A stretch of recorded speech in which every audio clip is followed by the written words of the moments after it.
Eurocontrol, c'est une organisation internationale opérationnelle. L'agence est d'abord un organisme interétatique. Ce n'est pas avant tout un prestataire de services. C'est avant tout un organisme lié à un traité avec des grandes fonctions stratégiques sur l'orientation des technologies, sur la sécurité, sur la grande régulation d'ensemble. Ce qui me paraît essentiel aujourd'hui pour l'avenir d'Eurocontrol, c'est de trouver le bon équilibre entre la vocation pan-européenne d'Eurocontrol. Eurocontrol, c'est 38 États, c'est beaucoup plus grand que l'Europe communautaire. Et en même temps, le fait que la majorité de ces États sont des États communautaires, très concernés par le ciel unique, par César. César, c'est un enjeu majeur. Ceci dit, la réalité de la vie quotidienne du contrôle aérien, ce sont les navigations aériennes européennes. Ce sont les différentes ANSP, les aéroports aussi d'ailleurs. Et puis la réalité économique de l'aviation, c'est avant tout les compagnies aériennes. Eurocontrol doit aider les navigations aériennes européennes à faire le mieux possible. Et donc nous devons être à l'écoute de l'ensemble de nos partenaires.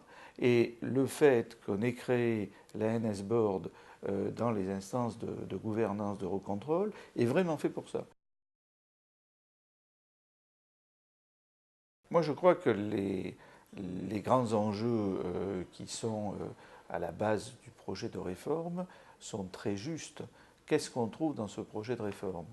On trouve un pilier qui est tourné autour de régulation, d'analyse économique, qui est fondé sur ce qu'a toujours fait Eurocontrol à partir de ses revues de performance et dont on va faire une sorte d'analyse particulière, approfondie, pour les besoins du ciel unique. Le deuxième grand domaine, c'est toutes les activités tournant autour, disons, de la recherche et développement, des technologies pointues, mais c'est aussi et surtout César.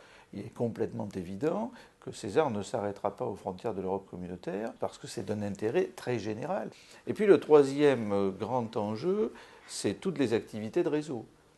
Eurocontrol a aujourd'hui une activité absolument essentielle, c'est la CFMU.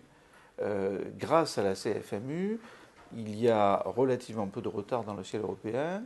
Cette réussite est absolument remarquable et elle est étendue, là aussi, dans la sphère pan-européenne.